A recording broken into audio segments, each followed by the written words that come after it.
बिस्मिल्लाहिर्रहमानिर्रहीम। अस्सलाम वालेकुम। पूरे पाकिस्तान में सोशल मीडिया पर ये जो तस्वीर गर्दिश कर रही थी नताशा इकबाल की, नाज़रीन कराम, इस तस्वीर को आप गौर से देखें। जो नशे में धुत एक अमीर ज़ाती, जिसमें कराची में 5 अफराद को गाड़ी के नीचे कुचल कर रख दिया, और अभी ये विक्ट्री का निशान बनाकर चेहरे पर मुस्कुराहट, विक्ट्री निशान, उजले कपड़े, सजरे संवरे बाल, कंधे से लटकाया हुआ बैग, लग रहा है कि ये खातून कातिल है। 5 अफराद की जिसने बाप बेटी को कत्ल करके रख दिया, कि चेहरे पर कोई नदामत नहीं है, कोई अफसोस नहीं है, कोई शर्मिंदगी नहीं है। ऐसे लग रहा है कि ये खातून मोहतरम ओलंपिक गोल्ड मेडल पाकिस्तान में जीत कर लाई हैं। पाकिस्तान जिंदाबाद। पाकिस्तान अदलिया नंबर 140 पाइंदाबाद। नाज़रीन कराम, ये ख़ातून लेडी नताशा इकबाल एक अमीर ज़ादी, जिसने नशे में धुत कराची की सड़कों में 5 अफराद को गाड़ी के नीचे कुचल कर रख दिया।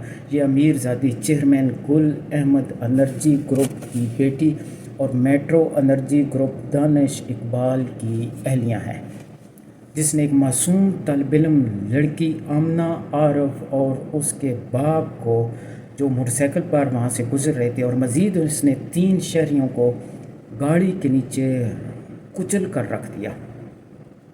अब जो खिचड़ी हमारे इदारों ने, हमारे कानून ने, जो बैरिस्टर हज़ार वकील हैं उनको हायर किया गया, और जो पुलिस अफसरान हैं और जना हस्पताल के जो डॉक्टर साहबान हैं, उन्होंने सब ने यही मिली भगत की कि इस नताशा इकबाल अमीर ज़ादी को किसी तरीके से केस से बरी किया जाए। लिहाजा उन्होंने ये साबित करने की कोशिश की कि ये ज़हनी मफलूज लेडीज़ है, ये माजूर है, ये पागल है, उसको साबित करने की कोशिश की। लेकिन हमारा जो सोशल मीडिया था, उन्होंने इससे बेनकाब कर दिया इस साजिश को। लिहाजा अब उन्होंने जो लवाहिकीन थे, जो गरीब और मफलूज और मुफलिस लोग थे, उन लवाहिकीन को ख़रीद के केस को ख़त्म करके अब यही जो नताशा इकबाल अमीर ज़ादी या विक्ट्री का निशान हमारे मुंह पर, ये गरीबों पर मुंह पर तमांचा मारकर, हमारे कानून और हमारे इदारों को ख़रीद कर यही विक्ट्री का निशान बनाकर अब दुबई में जाकर वो शिफ्ट हो गई है, दुबई में चली गई है।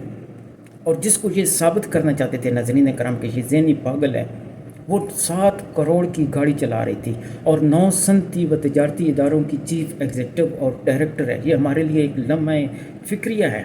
मुझसे बहुत अरसा पहले किसी ने पूछा था कि पाकिस्तान में माफिया ब्यूरोक्रेट्स कौन लोग हैं। मैं उस वक़्त मौजूद जवाब नहीं दे पा सका, लेकिन नाज़रीन कराम, इस खबर के बाद बहुत ही आसान तरीके से मैं आपको समझा सकता हूँ कि यही लोग माफिया हैं, यही लोग ब्यूरोक्रेट्स हैं, यही कानून को ख़रीदते हैं, लोगों को रौंद रहे हैं। गरीब की इस मुल्क में कोई इज़्ज़त नहीं है, कोई कानून गरीब के लिए नहीं है। जब चाहें ये अमीर ज़ाती और अमीर ज़ातियाँ कानून को ख़रीद के, रौंद के, इस कानून को, लोगों को कुचल कर, जब चाहें ये बैरून मुल्क में जाकर सेटल हो जाते हैं। यही लोग माफिया हैं।